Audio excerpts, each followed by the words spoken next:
Did we ever get to the bottom of Fartgate? Did we ever get to the bottom of Fartgate? Remember the interview that you did and somebody let one rip? Yeah, I mean, obviously it wasn't great feeling last game, but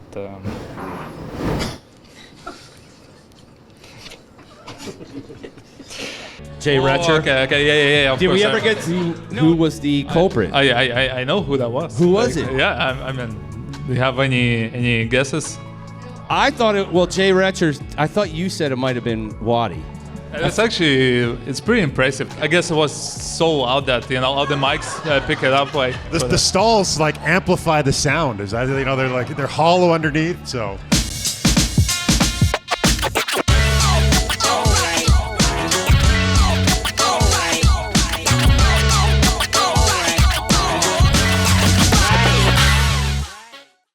Are you guys ready to see and meet your guests for the evening? Bolts Nation, it is my pleasure to welcome here to the Cigar City Tap Room, powered by High Lie IPA. Make some noise for the best goalie in the National Hockey League, number 88, Andrei Vasilevskiy!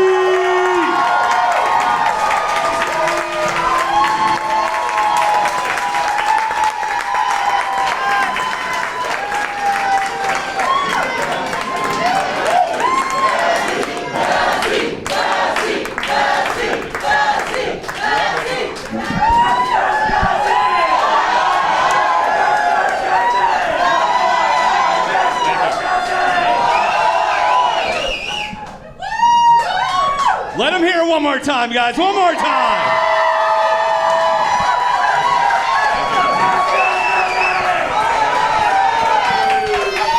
Are you feeling the love, Vazzy?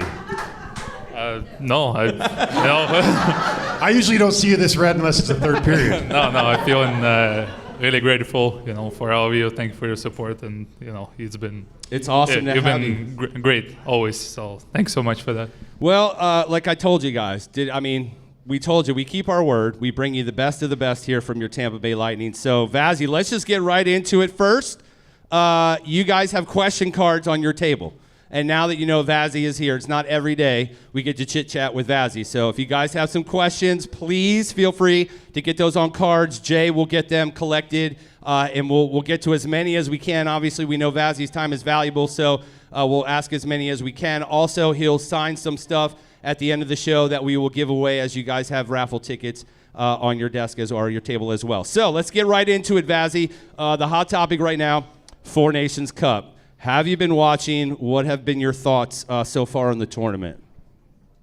I mean, as you probably heard, I don't have a cable at home. We have heard. You can listen to it on the radio, I think. But too. I have an internet, thank God. Yes. And I've been watching some games on one of the streaming services. Yep. Only for that I paid like $90. So for all the no. Yeah, not ideal. He's frugal. But it's all right though. Yeah, it's that's why I don't watch TV because of that. But for that, I decided to spend some money, and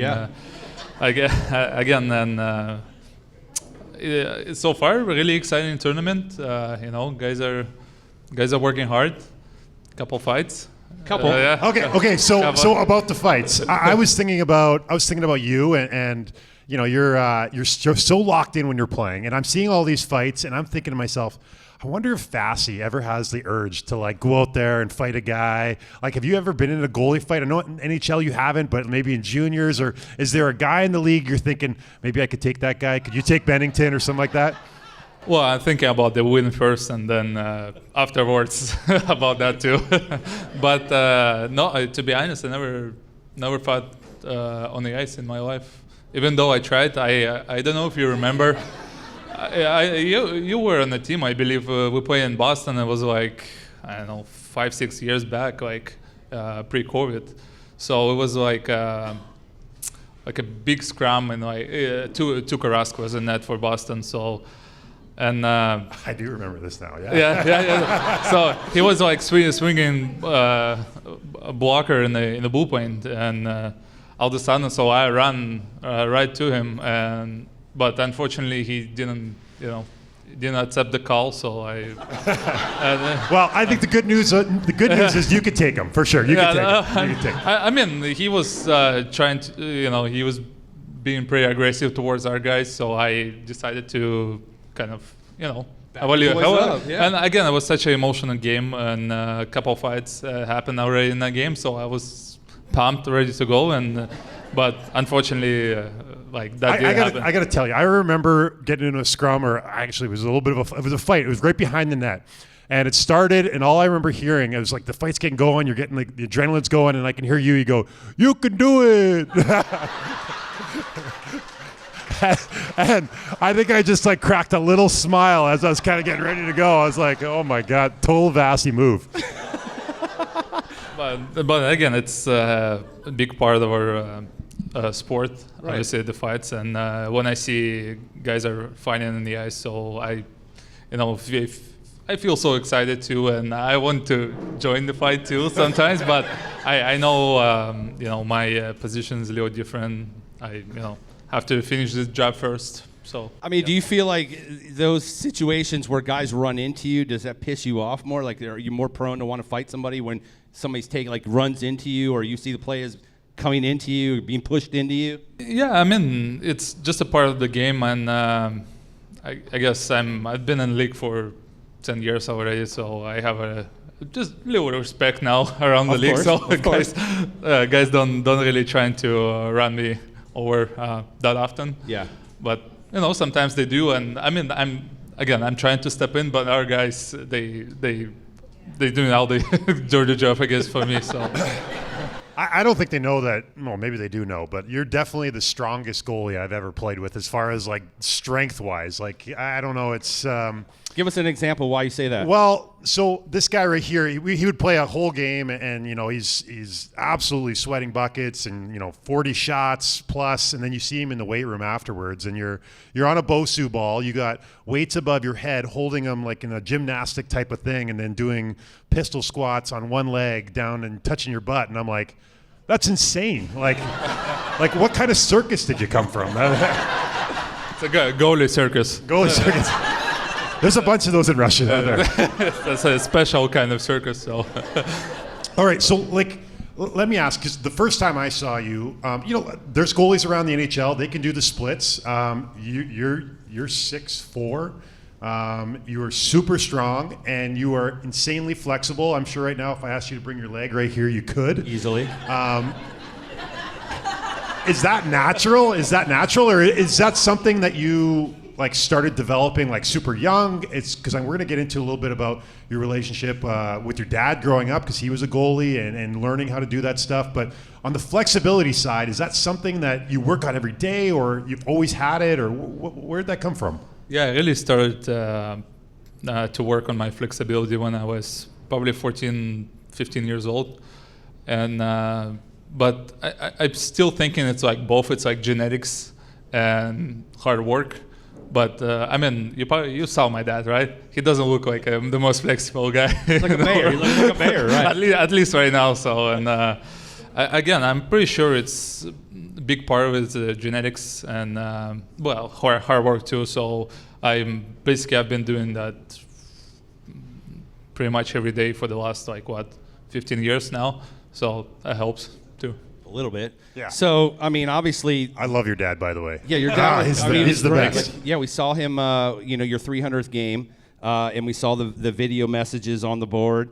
To me, it seemed like, obviously seeing your dad, the family, that was amazing, but it seemed to me like you lit up the most when you saw Marty Brodeur's message. Take us back to that whole night and seeing those messages from the guys that you've played with. No, I saw Bish there, Stammer, Vladi, so obviously Sergey was on there too. And I guess I expected that, but when even my dad, I knew somebody told me already that your dad will be on there too. I'm like, well, cool, I guess. So but when I saw Martin, so I'm he's such a legend. He's like Gretzky, but for goalies. So for sure. And I'm like, who the hell am I? For him to send me a message like this. I'm like, I'm not even halfway. He's got almost 700 wins or something. So I'm like, Well, who am I for him? Let's talk about who Andrei Vasilevskiy is, because thank you to Benjamin Pierce. I asked Ben to send me some statistics on where Vazzy currently stands as far as his career in the NHL, and I just feel like it is necessary to go through this list. So right now this season, you're standing at 25-15-3 with a .919 save percentage. Your 25 wins this season are third most in the NHL heading into the Four Nations break, and you won your last 4 starts. You are the franchise leader in wins at 318, starts at 518s, saves at 14,290, shutouts at 37, and 22 points off of assists. You became, and we'll get to that in a second, which I'm sure you're very proud of that one. You became the fastest goaltender in NHL history to hit 300 career wins, doing so in his 490th career game. That beat the previous goal, or record, I should say, that was set by Hockey Hall of Famer Jacques Plante, who hit 300 in 521 games, so substantially less games. You hold a 318, 158, 44 career record and a 917 save percentage, the second best save percentage in franchise history behind only Ben Bishop at 921. You are 7 wins away from having the 30th most wins in the NHL history for a goaltender. Your next shutout will be number 38, which will tie you with Tom Barrasso to enter the top 50 in NHL history. Your 22 points tie you for 22nd most offense by a goalie in NHL history. And your next point will tie you with 3 others for 19th most, so put that on the radar for this coming week.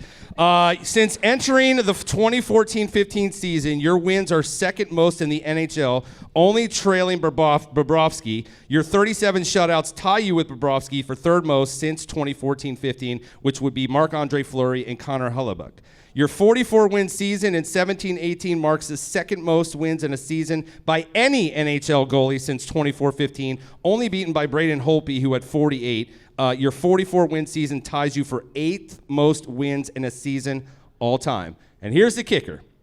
You only need 15 wins to tie former Lightning goalie Hobby Bulin for the third most wins by a Russian goaltender in NHL history.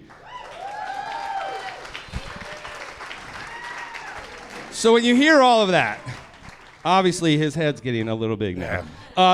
So let's like Kobe wanted to bring it back to the beginning. Was the ultimate goal for you always to win a Stanley Cup, or was it to be the best ever? Because I feel like you've already obviously won the Cups, but you're on the path to being the best ever. But for you, from the beginning, what was the ultimate goal? Or do you even care about the records?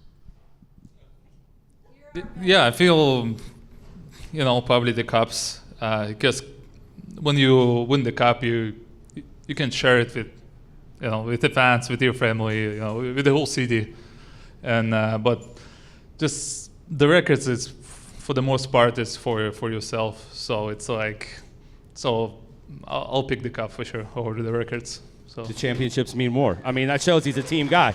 Team mentality first. Okay, so when you were growing up, Timin, Russia, is that right? Tyumen, yeah, Tyumen, Siberia. Got it right. You got to work on your Russian there. All right, so were you, was the goal to make the NHL? Was the goal to win the Stanley Cup as you were growing up, or was that even on the radar for you? Well, again, when I grew up, we didn't have TV again. Nothing changed. But again, we didn't know much about the NHL either. So I guess the goal was to play for the national team first, and then we'll go from there. So, but then when I was probably 14, 15, I started thinking about the NHL. So, and somehow I'm here now. Well, what was the moment for you where you felt, or the time frame, maybe it was an age where you really felt that, I have a chance. I feel like I'm good enough that I can maybe make the next level. Was it around that same age? 14, yeah, 15? About the same age, because I just started playing for the national team Russia, and I played for the team that 2 years older than me. So and again, I knew that some scouts are watching me, and well, at least that's what they told me. Well, they obviously were. Probably wasn't true, but or it was, I guess now. And yeah, so I was pretty confident that if I'll keep working hard, I might well make it. So we mentioned your dad was a goaltender, and he played at a fairly high level, and he was a goalie coach. And you also have a brother that plays professional. He's a forward. Defenseman. All right, I got that wrong. But how did you end up being the goalie and he ended up the defenseman? Like, it was your dad. Were you always drawn to that position? Or was that something you just were like, I want to be like my dad? Or did you have a different idol growing up? Yeah, I mean, I started as a forward until, I don't know, probably 5-6 years old. And at some point, I asked my dad, like, hey, can I switch position to like a goalie? Because I didn't want to skate too much on the ice. But I mean, I realized pretty quickly that I picked the hardest position in sport. But and again, my dad, because he went through that path, so he told me that like you just basically stay away from that position. He tried to talk you out of playing goalie. He did. But in the end, it worked out just fine. So, and he's happy now. Okay, so you're a dad now, though. So if your son Lucas said, "Dad, I want to play hockey and I want to follow in your footsteps," because we've had other dads on, would you encourage him to do the same, to go play forward, go play defenseman before you put on all the pads and gloves because you need to learn those aesthetics before you do this position? Or are you going to tell him, do not do this? Stay away from it? No, I probably will do my best to keep him away from that. I've asked you this question before, and I think the answer was hell no. Yes. Is that just because you don't want him to have to go through the trials and tribulations you did? Or, I mean, the best goaltender in the world is his dad. I mean, it's such a hard position, all the pressure and the sleepless night after the game. So I wouldn't want him to go that way. So he's a tennis player. So yeah. I think the goalie, they feel a certain burden that sometimes the other guys don't feel, and it definitely is. As hard as it is physically, emotionally, it's hard too. Is where. For sure. As I said, I barely can sleep after the game, so even after good games, but obviously after bad games it's even worse. So and again, just the amount of work that we do on the ice, every day, in practice and games, it just it's hard. But again, I can't complain, right? So well, speaking of preparations, first of all, Kobe and I would like to thank you for the Franz Jean poop story, because that became absolutely... Well, it wasn't me. It was Sergey first. Oh, was it Sergey? I thought you said Sergey. No. I was like a middleman. Well, regardless, he told the story, so it's on Franz for telling the story. But thank you guys for giving us the heads up on it, because it went down as one of the best stories ever told. I love that you're trying to blame Sergey right now. He's like texting him. But speaking of Franz, talk to us about your relationship with him. Again, you're a goaltender. You're not moving around like a forward or a defenseman to where there's a lot of tape. So when you're watching tape and reviewing things with Franz, what kinds of things are you looking at? What kinds of things are you going over? Because at this stage in your career, what more can you really learn? Is it more just about adjusting for the teams that you're playing? Yeah, I mean, as you said, at this point, you only focus on small mistakes. So all the details, because let's be honest, guys, all the players that play in the NHL, they don't make big mistakes. So it's all about the details. So and that's what we keep our focus on. So and at the same time, we don't really watch tape that often nowadays too, but because of our schedule, so there's almost no time for that. So and again, if Franz, if he's got something to adjust, he always tells me before practice or before game, and so I do that, and it works just fine. Amazing. So Amazing France. yeah, amazing France. Well, it's pretty unique, and a lot of guys that have kind of come up in this system have only had one coach their whole life, right? In the NHL, you're one of those guys, and you've had one goalie coach your entire career. One goalie coach, one head coach, and I hope I will retire playing only for one coach. Yeah. He is a pretty good coach. He's pretty good. Are you a superstitious guy? Like, do you have to do the same routine every game day, pretty much, to eat the same thing? Yeah, I used to be like super superstitious from like when I came to the league to, I don't know, probably 28, 29. So I was like, Yesterday. I will not admit I'm superstitious now, but yeah. yeah. No, I mean, Kobe knows I'm a goalie too, so I'm like Leo, For sure. Leo off, mentally. Have to be a little bit, right? So yeah, but now I'm really taking it easy. I'm trying to enjoy the preparation, the warm up, and don't think about any other stupid things like Little things that come out, right? Yeah, I just focus on things that matters, and that's about it. So You have probably some of the most unique masks in the NHL, and I believe you've used the same guy for all of your masks. But were you the first lady? I'm sorry, my bad. No disrespect to the ladies, just making sure, clarifying that. But the color changing aspect, were you the first one to utilize that in the NHL? I mean, she came up with this paint probably 4 years ago. So that first color-changing mask was introduced by us like 4 or 5 years ago. I can't remember.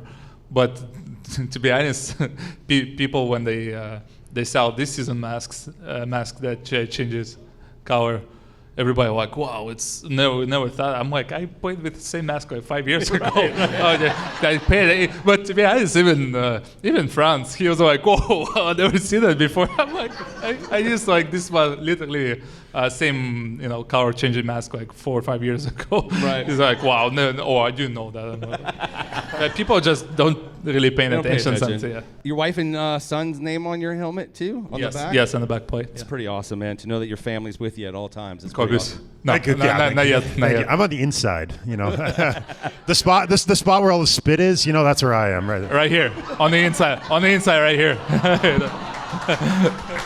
Aw, Kobe. Yeah, sure. Okay. So, go ahead. Okay. Well, you talked about your preparation, and I always found your preparation to be extremely detailed and very interesting because, as a goalie, you lose a ton of weight. You're sweating. Like, I feel like the goalie equipment is like you're in a sauna in there, and you're just working up a storm. But the first thing that jumped out at me when I remember seeing your stall was all the water bottles and all your drinks that you have set up. How many water bottles? Is it like 8 or 10 water bottles that you go through in a game? Yeah, there's about like I won't say 7. They're like what half a liter. So I'm Russian, so we're using normal system. Like Jabs. Throwing chirps, man. I love it. Yeah. I'm Canadian, so we just use a pail. I mean, you're using the same system, right? We do, which is Canadians aren't smart enough to use it. That's the problem. Yeah, so about 7, 8. Depends on the workload, I guess. Yeah. So sometimes it could be 10 if guys doesn't play too well. Yeah. And so how much weight do you weigh yourself before and after? Like how much weight would you lose in a game? Again, probably kilos. So I don't know, 5 to 8 maybe. Depends. Yeah. Sometimes even 8. Yeah. But it's all war for the most part. So, yeah. But I mean, that's what's good about my position. I can eat whatever I want, and I play a game. So I play a game, and it's like almost doesn't matter, right? So, what are you eating post game? Because obviously you're hungry after a game. Sometimes I don't even eat at all. Yeah. Wow. Only water, like sport drinks, maybe some fruits. Okay. But again, whatever is in the fridge, I guess. Just stay away from the shredded cheese. Yeah, Brown Jean's point for that one. So we noticed you were in a commercial for Bauer, which was fantastic. why they didn't play that here in Tampa. I guess because they don't consider us a hockey market, which is crap. But obviously, Kucherov has been in commercials, Stammer's been in commercials, Hetty's been in commercials. But who approached you with the idea to be a cook in a Bauer commercial, which was hilarious, and you did fantastic. You sold it fantastic. If you guys haven't seen it, just go to YouTube, type in Andrei Vasilevskiy Bauer, and it'll pop up. But who came to you with that concept, and what made you say, I want to do this? No, I mean, it was, I guess, like shooting day. The whole day we were shooting, like, again, that commercial and some Bauer, Bauer products and stuff, like new gear. Yep. So it was part of our relationship between me and Bauer. So, and again, it wasn't, I was just there to perform. And yeah, so, and it wasn't obviously my idea. So it's all the guys from Bauer came up with it. It was fantastic. Yeah, I mean, it was great. It came out great. I feel like this year, more than any year before, you just seem so much more comfortable in the media, coming to stuff like this. Like 3-4 years ago, I probably couldn't imagine you sitting up exactly. here. I mean, again, as I said, I was too much into, I was too super. Yeah, I'm like, You didn't want to get distracted. And, exactly. And you to I was thinking about other things, but now I guess I'm getting more mature, so I'm more relaxed and I can talk to people. So you don't have TV, so you're bored. Let's wander around. Oh, there's a block party. I'm gonna go check that out. No, I mean, he brings up a good point because we've been getting so many requests from them to get Kucherov on the block party, and Kobe cornered him 2 seasons ago or last season. Every season. He corners him in Brandon and says, Cooch, we need to get you on the party. But like you just said, he's already mentally locked in at that point and does not want any distraction. So he told Kobe, when we win cup, I come on show. Yeah. Great. Let's win the cup and get Cooch on the show. But great. With that being said. 2 highlights just like this. With that being said, what do you feel for Kobe and myself, what's going to be the best environment or the best situation for us to get Cooch to just relax and talk? Is that going to be us going out on a fishing trip with you, maybe going out with us and Captain Mike? Are we going to be sitting playing video games and just talking chill? Like, what do you think would get Cooch the most relaxed where he would just feel comfortable to talk? Put him on the spot. I mean, you guys love to fish, right? I mean, if you're just out there, just... Yeah, I mean, a fishing trip would be nice. If it's a nice fishing yacht, probably, multi-million fishing yacht. So it's... We're making notes. We're taking notes. I'll go too. We need to get him to go with us. So let's ask... I want to talk to you about that a little bit. Like, so when you come into the league... everything's kind of new in North America. You're trying to make your way into the NHL. How important were the other Russians that you were around, whether it was Vladdy or Kuch or Nesty? How important were those guys to the first couple of years of your career? Huge. Obviously, as you said, first time in a basically different world to me. So obviously no language experience. Like I didn't know anything here. So and. Obviously, Vladdy and Nesty, Kuch, they were so helpful. So and again, now it's only 2 of us, unfortunately. So it's nice to have somebody who really who really gets you, mentally, because we came from such a our stories are pretty similar. So we came from not rich families, kind of grinding our way through the NHL, so we have a lot of common things together. So I want to ask you, when I saw you guys in the corner of the dressing room and you guys are speaking Russian to each other, were you talking about me? Always. I knew what it. What a great question. Guilty. I had reason to be self-conscious. I knew this. Now you got only good things, though. Good. Now he's blowing your Kobe. head up. All right. Before we get to your guys' questions and the hat trick, we have to know, did we ever get to the bottom of Fartgate? Did we ever get to the bottom of Fartgate? Remember the interview that you did and somebody let one rip? Jay Retcher? Okay, yeah. Did we ever get... No, well, I didn't. Well, we're trying to. Okay, it was your video that did it, but it got national, international attention. It was on TMZ, which I know you don't watch TV. No, I Okay. obviously. You've seen okay. Our guys showed. I mean, it was. Do we ever get to the bottom of it? Who was the culprit? I know who that was. Who was it? Yeah, I mean, do you have any guesses? I thought it. Well, Jay Retcher. I thought you said it might have been Waddy. It was It was Austin Watson. Yeah. It was Austin Watson. It is now public knowledge. It was Waddy. It's actually pretty impressive because he he was sitting like all the way in the corner, so it I guess it was so out that all the mics pick it up like. So I'll give it to him. Like, the stalls like amplify the sound. Is that they're hollow underneath. So that Vasi, I don't know if this is the story I heard from some people in Ottawa when I was there, and I found it really interesting. And I don't know if people really realize how lucky the Tampa Bay Lightning are to have drafted you. And the story I got was the Ottawa Senators were drafting 15th. You got drafted 19th. They took Cody Ceci, but they were locked in on drafting a goaltender that year. And you were big circle around. They'd wanted you, and you were their guy. And I was wondering if you could kind of tell me a little bit about the story about you going into Ottawa for your meeting. Yeah, it's obviously a true story. I don't know if it's affected my draft somehow. I'm pretty sure it did. Thank God. Well, for the people in Ottawa, they are now kicking themselves, obviously.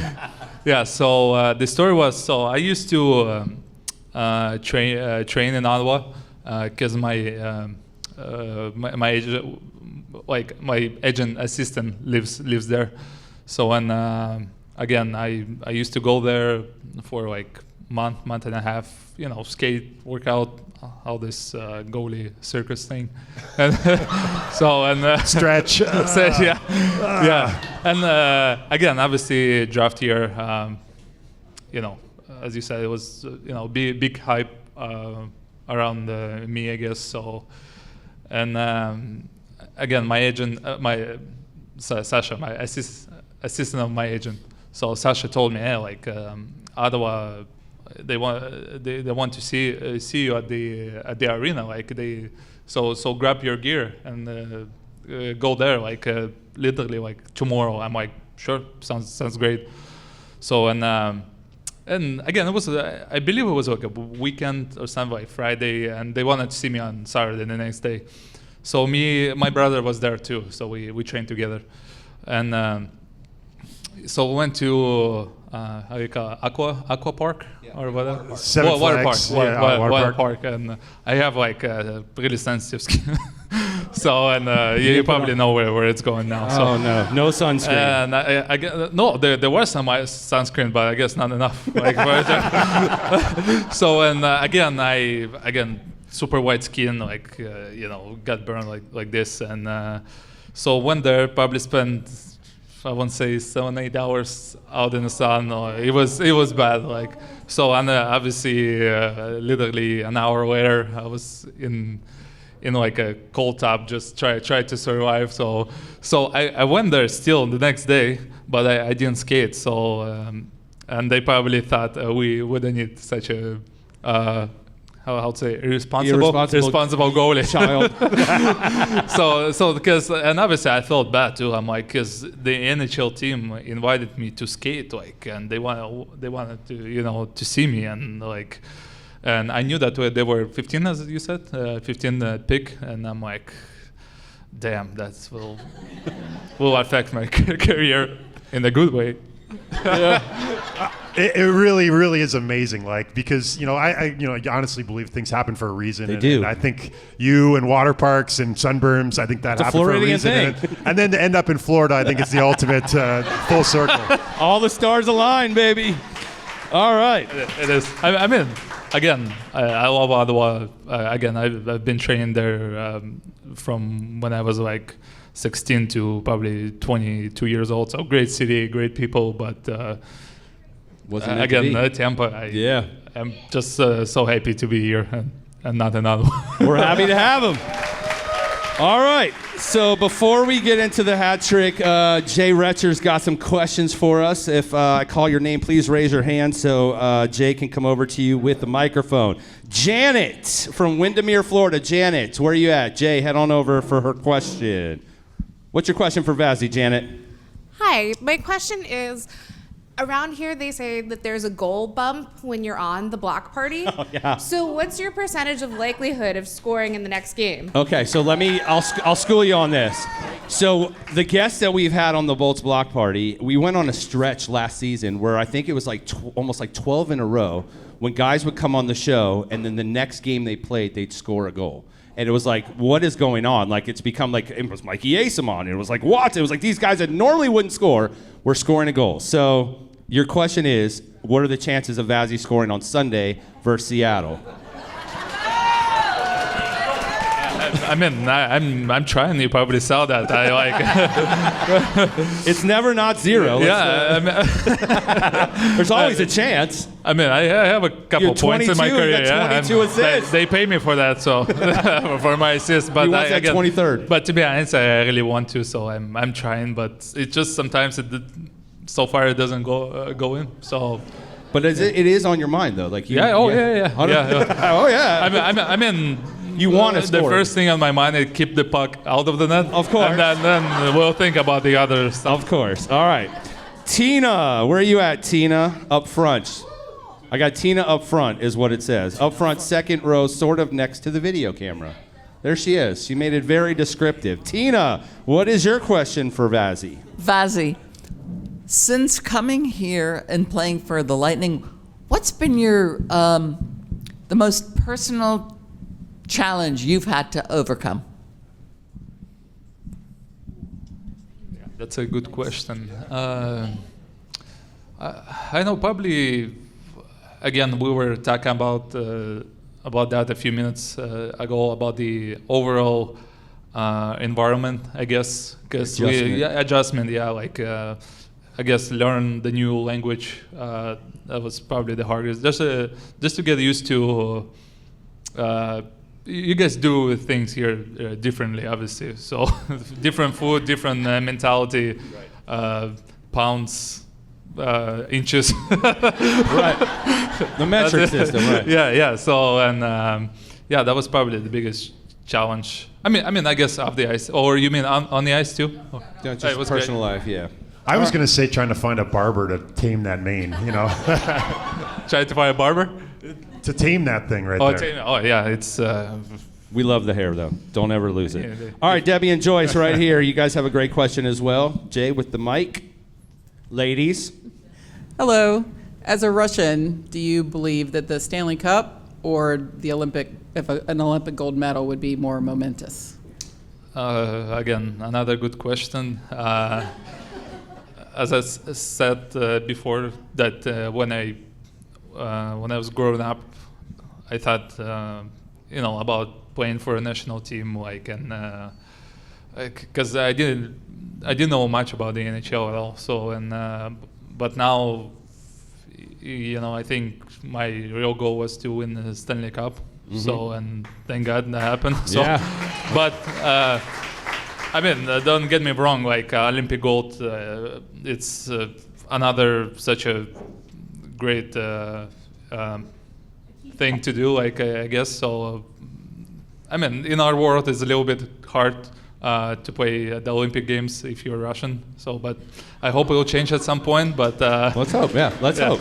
So, but again, I asked one guy. So I was fortunate enough to play with one guy who won Stanley Cup, Olympic Games, a World Championship, and small other awards. So, and I asked him, what's the hardest one to win? And he said, by far, it's the Stanley Cup. Of course. By far. So, by far. Thomas Schooley, where you at, buddy? I know he's always got a good question. Thomas, what do you got? We saw Bish come back and do the video tribute from him. Do you still keep in contact with him, and what have you learned from him? And good luck in the Olympics in 2 years. Yeah. Thank you. Thanks so much. Again, I was really thrilled to see him up there. Well, again, I knew. You knew it was coming. I probably knew that. You know, well, unless he was busy, so to record a video for me. So, but again, we keep in touch still, and just sometimes it's not even about hockey. We just talk about some other stuff like family stuff, and Bish taught me a lot of things. Like he was such a strong goalie, not even like physically, but mentally. Probably even more stronger mentally than physically. So so when I was watching him, especially in my rookie year, I was like, wow, that guy is like probably the best goalie I've ever seen in my life. So and he played the puck as Kobe knows, like as another as a third defenseman in the ice. So.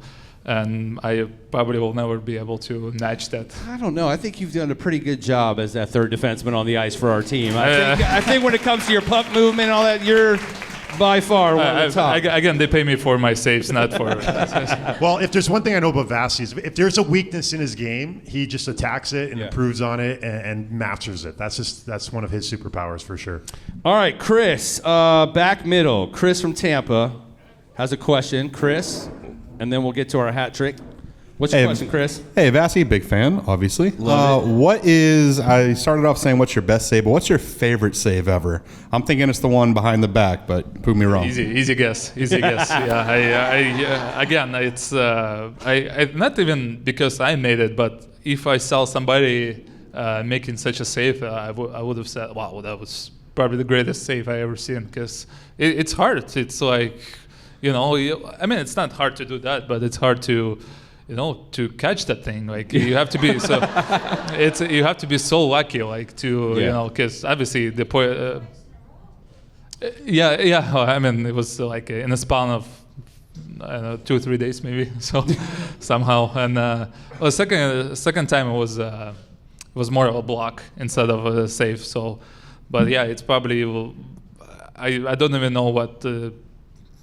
Better save I could make. It's still, I can see it like it happened yesterday. It was one of the most remarkable saves of all time. All right, Vasi, so we do a segment called The Hat Trick, thanks to our friends at Highlight IPA. So here's what we need from you. 3 numbers, 1 through 100, that mean something to you. It could be your jersey number, it could be your son's birth date, whatever. We just need 3 numbers from you. Well, 88, obviously. Okay. It's me. Obviously, 88. 93, it's my brother's number. Okay.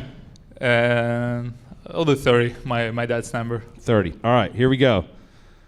How do you manage these are all AI generated questions. Kobe and I just have a list of AI questions. So just so you know, we haven't seen these.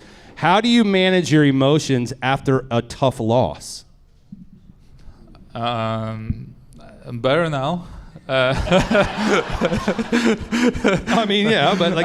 Again, when you younger, you obviously you overreacting. Let's be honest, like about the everything. It's not a small thing, but still, like you overreacting and you spending so much energy and emotions just to break in your stick after the game, or you making it basically worse than it looks at first. So. And now, again, I guess it's maturity or experience. So I'm not as mad anymore. You don't take it to heart as much, Who's helped you kind of kind of realize this a bit? Yeah, Coach. to be you'll be surprised by Coach, really, because we, when we talking after the game, he's he again. We have such a similar mentality, so we kind of help each other that aspect. I love that. All right. So 88 is such a unique goalie number, and I think you were the first goalie that I remember seeing wear it. How did you come up with 88, and why was that your number? And has it always been your number? No. I was same as my dad. I was wearing number 30 until my first official season in the KHL. So they asked me, because we had another veteran on the team that another veteran. It's like I was a veteran. So we had a veteran on the team that wore number 30. So obviously I couldn't pick that. So and they asked me like, what number do I want? So for some reason it just came up in my head. I might say 88. I guess it looks good. So and it's unusual too. So I played my 2 seasons in KHL wearing 88 and came here, and it's just stuck with me. Yeah. I'm around a lot of youth rinks, and when I'm watching games, you wouldn't believe how common it is now to see little kids, little goalies wearing 88, and that's all because of you, man. Yeah. No, that's great. That's great. That is amazing. And not even 88. I'm seeing kids wearing like just unusual numbers, like like 92 or 80, 85, something like that. So it's actually pretty cool that guys are, taking such unusual numbers now instead of just a regular like 120 or 30, 35, 31. Like. Okay. And finally, now we're talking about youth. This is great because this is one for, I guess, towards the kids. What do you believe is the key to long-term success in professional hockey? Especially for kids that want to play this game professionally. Well, obviously, consistency. I mean, what I mean is you just have to go to practice every day, do your job no matter what. Like, stick with your plan and just never stop evolving. Evolve, is that the word? Evolving, getting better. Never stop evolving. So that's the big thing. And even for me, like I'm, again, 30 years old. I've been in the league for 10 years. I'm still trying to find new things to get better. So that's what I love about this game. It's, if you stop working, stop evolving, the young guys will eat you alive. So. Yeah, so that's probably consistency is obviously a big factor. So if Andrei Vasilevskiy wasn't an NHL goalie superstar, what would he be doing? Probably, musician, probably, either like rock musician or even DJ. I love techno music too. Okay, well. Or that. If you ever need to learn how to DJ, let me know. I have a whole crew that would love to teach you. They would love to teach you. Bolts Nation, how about a round of applause? Thank you. The best goalie in the National Hockey League. DJ Big Cat right here in the house. We thank you, Vazzy, so much, our friends at High Life, for powering this whole shindig. We're going to let him sign some stuff. We'll give away some stuff, but all of our viewers, we have another Block Party Live happening here next Wednesday because you guys sold this one out so quickly. So we have another one coming, so make sure you guys get your tables for that. But Vazzy, thank you so much. Another round of applause. Andrei Vasilevskiy, the Big Cat, is here on the Block Party Live. Thank you, Vazzy. Oh, thank you.